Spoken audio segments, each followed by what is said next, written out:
The Australian white ibis, Thresciornis molucca, or, more colloquially known as, the bin chicken, the tip turkey, or the rubbish raptor, is a native Australian wading bird whose distribution has recently shifted from natural wetlands towards urban habitats. Historically, the ibis was found in large populations throughout inland Australia and was rarely found in urban areas. However, widespread drought and habitat loss has forced this species to migrate from its traditional habitat to urban areas of the east coast in increasing numbers since the late 1970s, where it's now even considered a bird pest in some regions. Australian white ibis forage on both natural and artificial food sources throughout a wide variety of habitats. Natural foraging sites include marine environments such as tidal mudflats, mangrove swamps, freshwater wetlands, and rural grasslands, with a natural diet mainly consisting of terrestrial and aquatic invertebrates like crustaceans and insects. In their newly established urban habitats, ibis tend to forage at locations like zoos, waste landfills, urban parks, and streets. And while data on the diet of ibis in urban areas is limited, it is known to include a wide range of both natural and anthropogenic food items.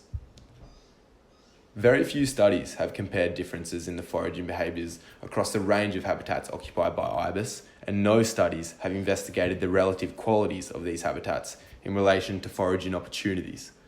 But in this study, the foraging success and behaviours of ibis in a range of natural and artificial habitats were assessed to better understand the exploitation of urbanised environments by this species.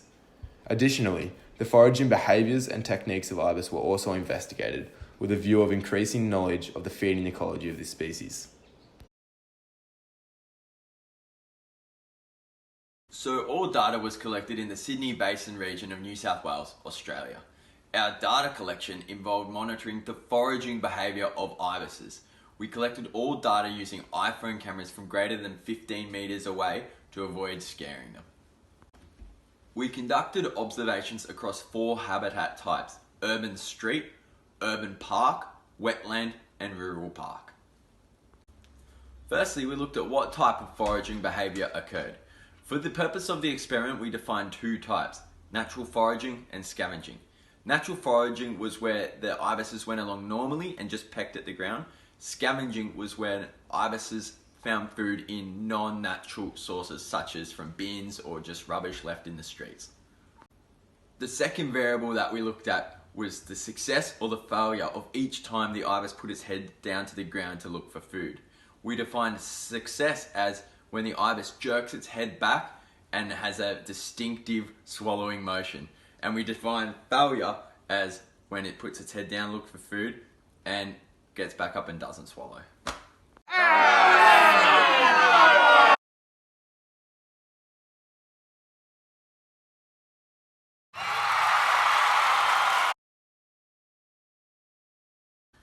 The data was then compiled into various graphs and tables that were to be used in the report. Initially, we had planned to conduct one-way ANOVAs, analysing the difference between foraging type and success across the 4 different locations. But due to the size and type of our data, we were unable to do this.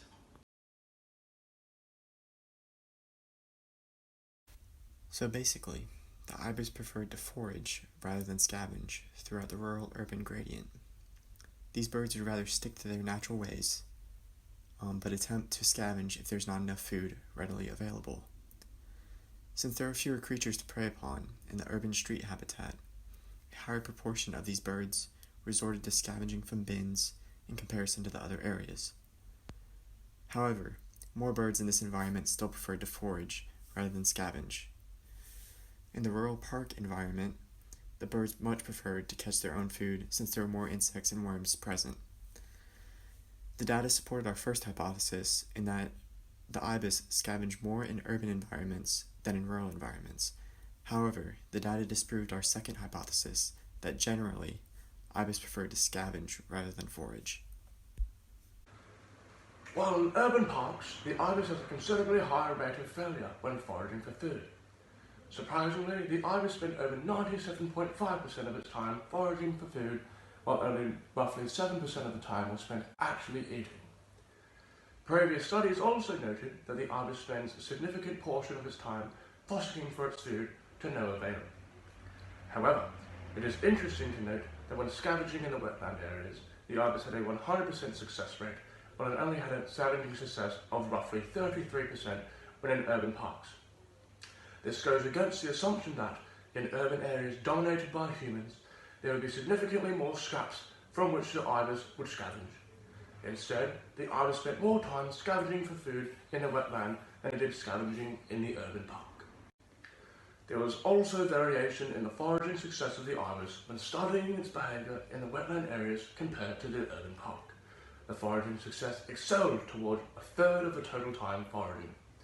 This signifies the importance of distribution variability for the Australian white ibis with respect to food availability, as well as reinforcing the notion that the behavioural preference of the ibis remains more natural, with both habitat types showing significantly more foraging compared to scavenging.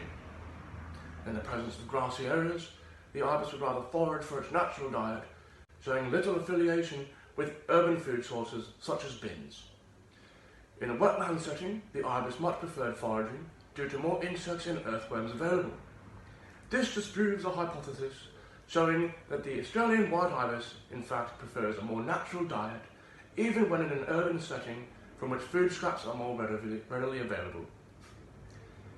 However, future studies should consider filming more samples and for a longer period of time between various different urban parks, wetlands, streets and rural parks, so as to gain a stronger representation of the foraging behaviours of the ibis. Future studies should also incorporate the time of day into their analysis, which may have a confounding effect on the feeding habits of the ibis. Actual results of our ibis scavenging project, the urban areas appeared to have a drastically lower foraging attempt, where the successes were very, very low in comparison, but the failures were very high, upwards of 90% failure rate. This is juxtaposed with the rural areas where the success rate was marginally higher at 30% and the failure rates were around 70%. When it came to scavenging, however, the scavenging rate of the urban areas were higher at around 20 to 30%, whereas the failures of the scavenging were around 60s. However, when it came to the rural areas such as the wetlands of the park, the wetlands had a 100% scavenging success rate, whereas the rural park had a 0% scavenging success rate, or 100% scavenging failure rate. Now, in the actual scheme of things, the amount of foraging was quite extremely high compared to the amount of scavenging per habitat. However, the urban street had a more equal results upon both, at a 70 to 30% split between foraging and scavenging. And this probably explains a little bit of an anomalic trend. It appears that ibis somewhat ignored human waste in each habitat itself. And this is just strange because that's not what we're used to.